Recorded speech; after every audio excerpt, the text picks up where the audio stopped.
कोळी आणि त्याचे जाळे. एका हिरव्यागार बागेत एक हुशार आणि मेहनती कोळी राहत होता. तो रोज आपल्या बारकाईनं जाळं विणायचा. त्याचं जाळं इतकं सुंदर आणि मजबूत होतं की त्यात अनेक छोटे किडे अडकत आणि त्याला सहज अन्न मिळत असे. एके दिवशी कोळी आपल्या जाळ्याकडे पाहत म्हणाला, "हे पहा, किती भव्य आणि मजबूत जाळं विणलं आहे मी. संपूर्ण बागेत असं सुंदर जाळं कुणीही तयार करू शकत नाही. ही तर माझ्या मेहनतीची आणि कौशल्याची कमाल आहे."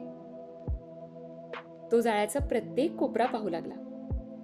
तेव्हाच त्याच्या लक्षात आलं की एक लांब धागा झाडाच्या फांदीला जोडलेला आहे. हा धागा कशासाठी? माझं जाळं इतकं मोठं आणि मजबूत आहे, हा धागा नसेल तरी काही फरक पडणार नाही. कोळीने गर्वाने विचार केला. त्याने तो धागा तोडायचं ठरवलं. त्या एका धाग्यावरच संपूर्ण जाळ्याचा आधार होता हे कोळीच्या लक्षातच आलं नाही. त्याने जसजसा तो धागा कुरतडला तसतसं संपूर्ण जाळं हालायला लागलं. काही क्षणातच संपूर्ण जाळं कोसळून खाली पडलं. कोळी अवाक झाला. त्याने स्वतःच मेहनतीने तयार केलेलं जाळं स्वतःच नष्ट केलं होतं.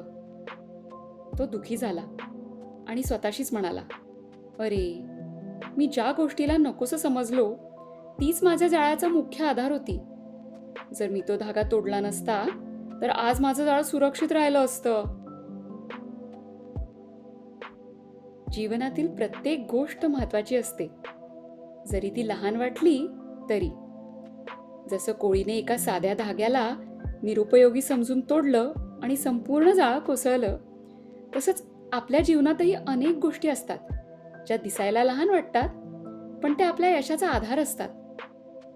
कधीही अहंकार किंवा अज्ञानामुळे लहान वाटणाऱ्या गोष्टींना कमी लेखू नये, कारण त्यांच्यामुळेच मोठ्या गोष्टी उभ्या राहतात आणि टिकून राहतात.